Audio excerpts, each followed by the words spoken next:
অনেক সময় অনেক রোগী অভিযোগ করেন যে শারীরিক মিলনের সময় তার স্ত্রী প্রচন্ড ব্যথা অনুভব করেন। আসুন আজকে আমরা জেনে নিই যে প্রচন্ড ব্যথা অনুভব করার পিছনের কারণ কি থাকতে পারে। আসসালামু আলাইকুম, আমি ডক্টর শাহ শারফুদ্দিন। আজকে আমি কথা বলবো যে মহিলাদের একটি অন্যতম কমন সমস্যা নিয়ে, যেটি আসলে যৌন মিলনে অনাগ্রহ থেকে প্রকাশ পায়। সাধারণত টিএ সার্ভিক্স বা জরায়ুমুখ ক্যান্সার মহিলাদের মধ্যে খুবই কমন একটি রোগ। ইদানিংকার সময় দেখা গেছে যে এর অকারেন্স বা ঘটার সম্ভাবনা অনেক বেড়েছে।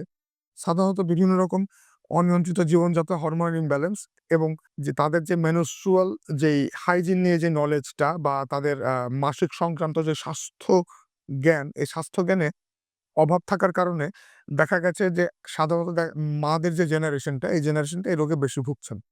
এমন না যে ইয়াং অ্যাডাল্ট বা নতুন যারা বয়সপ্রাপ্ত হয়েছেন তাদের মধ্যে এরকম নেই।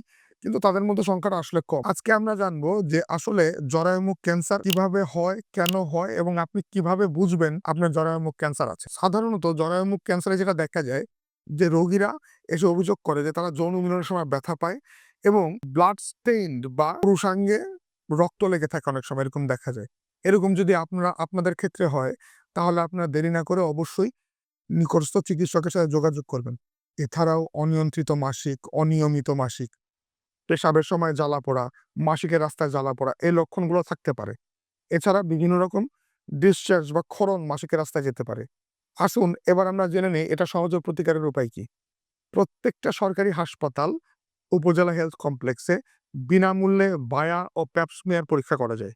আপনাদের উচিত প্রতি বছর অন্ততপক্ষে একবার রজস্বিলা বা মাসিক শুরু হওয়ার পর থেকে মাসিক শেষ হওয়ার আগ পর্যন্ত প্রতি মাসে অন্তত একবার চেকআপ করিয়ে নেওয়া। অন্ততপক্ষে বছরে একবার চেকআপ করিয়ে নেওয়া।